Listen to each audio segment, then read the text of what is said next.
ये कहानी है हरियाणा की एक छोटे से गांव की, जो एक लड़का और एक लड़की पिछले 10 सालों से एक दूसरे से बेपनाह मोहब्बत करते थे। उन दोनों का पहली मुलाकात स्कूल में हुआ था और एक दूसरे को अपना दिल दे बैठी।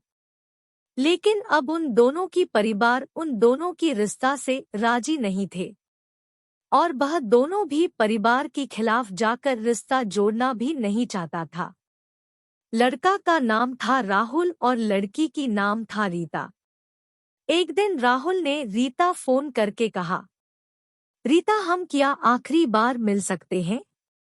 रीता ने कहा, हाँ राहुल, हम तुमसे जरूर मिलेंगे। हम दोनों का जो पसंदीदा जगह है जहां हम दोनों रोज मिलते थे, कल शाम को हम दोनों वहीं मिलेंगे।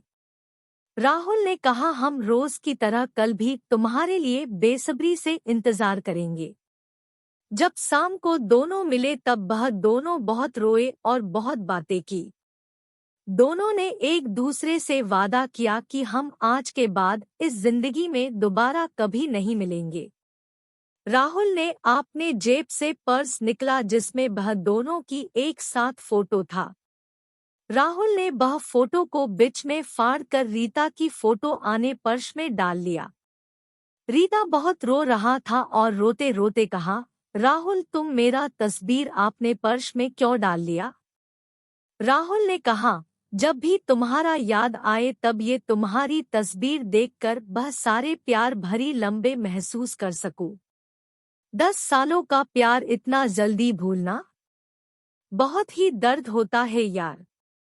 वह दोनों रोते रोते एक दूसरे की गले मिलकर अपने आपने घर में वापस आ गए। वह दोनों का जुदा होना लगभग 1 साल हो गया था, लेकिन राहुल रीता को खोने की दर्द में आज भी उदास उदास रहता था। एक कहावत है ना, वक्त हर जख्म भर देता है। राहुल के साथ भी कुछ ऐसा ही हुआ। धीरे धीरे राहुल भी उदासी पना से बाहर आकर अब हंसना सीख लिया था। अब राहुल पूरी तरह से बदल चुका था। राहुल एक अच्छा नौकरी करने लगा। राहुल अब रोज अपने काम पर जाता था और दोस्तों के साथ हंसी मजाक करता था। ऐसा ही और कुछ महीने बीत गया। राहुल ने एक दिन अपने घर में एक पार्टी रखा। उसकी सारे ऑफिस के दोस्त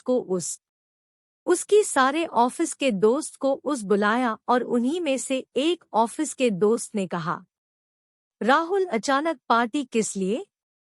राहुल ने कहा, पार्टी करते हुए बहुत दिन हो गए, याद भी नहीं है कि हम पार्टी कब किया थे, इसलिए सोचा कि आज एक छोटी सी पार्टी किया जाए।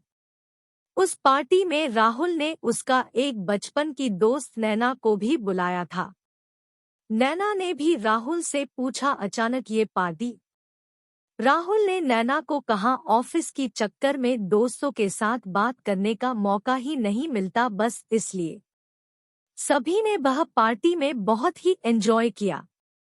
नाचे, गए, खाए, पिए, सब एक दूसरे से बहुत बात किए और इस पार्टी से राहुल बहुत ही खुश था। बहुत रात हो चुका था। जब पार्टी खत्म होने की बाद सारे दोस्त जा रहे थे तो राहुल को इस पार्टी के लिए बहुत बहुत थैंक्स कहा।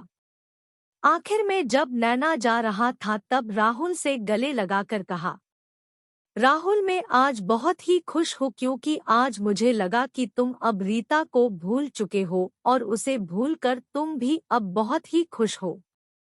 और राहुल, एक बात, कभी भी तुम अपने आप को अकेले मत सोचना, हम हैं तुम्हारे साथ। हमेशा ऐसे ही खुश रहा करो।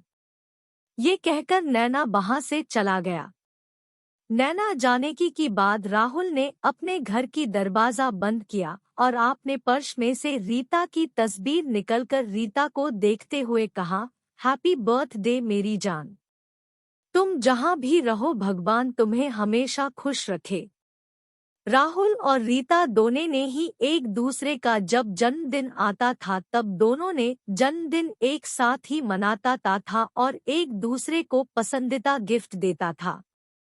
सईद, रीता भी आज का दिन राहुल को याद करता होगा। सईद, रीता आज भी राहुल को भुला नहीं पाया। ये प्यार की दर्द भूलना इतना आसान नहीं है मेरा दोस्त।